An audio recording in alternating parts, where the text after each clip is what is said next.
What is going on, everyone? Welcome back to the channel and welcome to the episode 2 review of Loki. And overall, this was just an alright episode. I think it was just good. I do think it's lesser than the first episode. I do think first episode did a better job overall.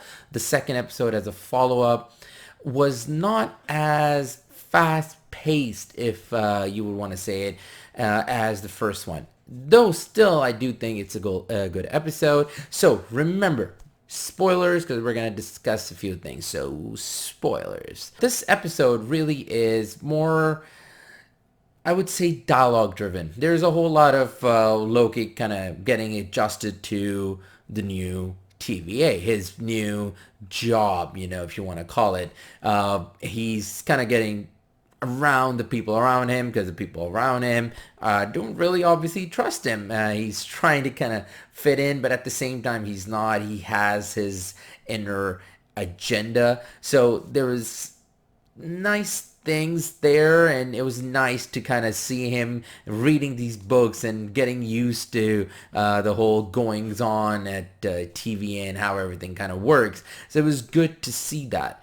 But at the same time, I do think there could have been more, as in we do only see part of the TVA.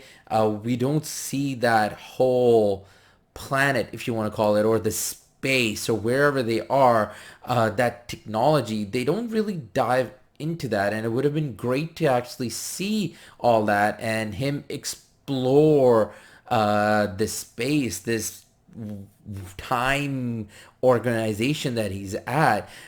He does have a clear agenda where he wants to be and what he wants to do. He really wants to meet these three lords of time, or people who created time, whatever you want to call it. He has that, but it would have been great to see him kind of going around and not just being in the office space, and actually like seeing kind of the outside and seeing what this world or this space, this reality really is.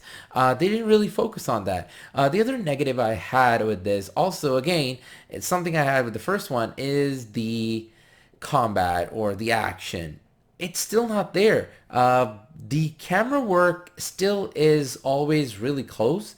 It stays on like the characters, but it kind of cuts out the characters. So it's all this kind of shaky and cutting really quick, and you don't really feel the action. Again, some of these TVA agents, they don't really feel dangerous. I mean, they've been there stopping people from screwing up timelines. They should be really up in their combat. They feel slow.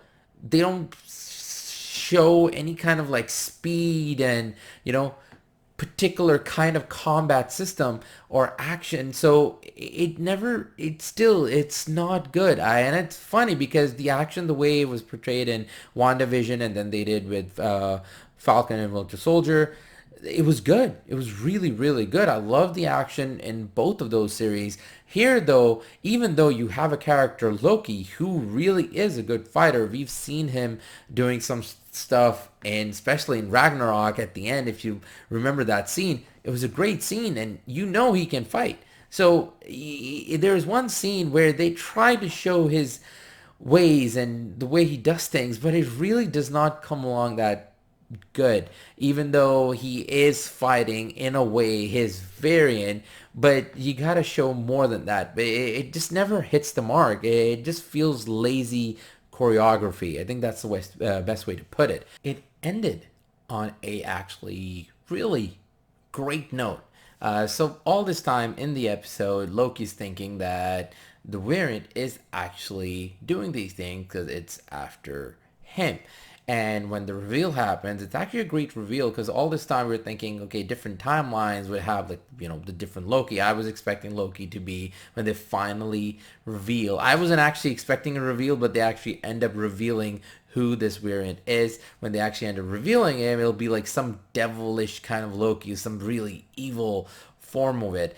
And it's actually a female version of Loki's, and it's that surprise that hits him in that moment, but at the same time he's not surprised. So I'm actually intrigued to know where that goes, because it didn't really hit him like, whoa, this other version is actually a female, and she's wearing the same kind of clothing and all, but it's not Loki, Tom Hiddleston. It's another person. So it'd be interesting to see going on now how they kind of go about it, and how they show like timelines varying in terms of the characters themselves. That if in one timeline the person is male, or female, or whatsoever, in another timeline that person can be some other gender. So that'll be interesting to see actually going on. I was actually expecting, and I think most people probably was expecting, that the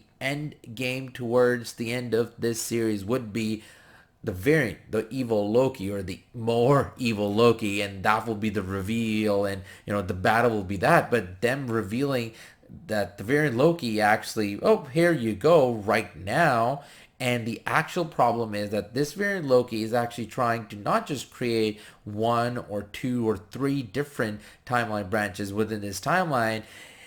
She's actually trying to make so many more, and at the end, actually she ends up doing it. They haven't reached the emergency mark yet, the red line mark yet. If you've seen the episode, you would know there's a spot that before it hits, the lines hit that, they have to control the situation. So the episodes ends right there. And it's a thing with Disney. They just know how to end an episode right at the perfect time when the excitement is all time high. They just know how to do that now. Disney Plus series, that's what they're all about now. So it was a great ending to just see that. And also Loki, the Loki that we know, ends up betraying Owen Wilson's character Mobius. So all this time in the episode, they kept warning him that don't work with Loki. He's gonna leave you behind. He's gonna run off. Something's gonna happen, and it just that belief in Loki that Mobius had, and that chemistry that they were starting to build up. You feel like, okay, this is gonna work out, but Loki does end up leaving it. He runs off after the variant Loki, and the door closes, and they're kind of left behind. And now in third episode and going forward, we'll see like how the series handle it, that they're separate. I thought this series was going to be with Mobius and Loki working together throughout to catch the variant Loki, but it's not that. So it'll be interesting to see how it goes, and that was actually a great ending. So overall, I would give this episode a 7 out of 10. It's a good episode. It has some good humor, it has some good character moments, but overall I don't think it's actually a good or a great follow-up to the first episode. It is a lesser episode than the first, but still it's good in its own way, but it's just not as strong. I was expecting a bit better stuff in the sex of episode than considering the first one I gave a 8 out of 10. So what did you all think about this? Leave a comment below. Let me know. And other than that, I want to say thanks for watching. Thanks for all the support. If you like this review, there are a whole lot others on the channel. Please go have a watch. And yeah, take it easy. Take care. And I will catch you all soon. Until then, ta-ta.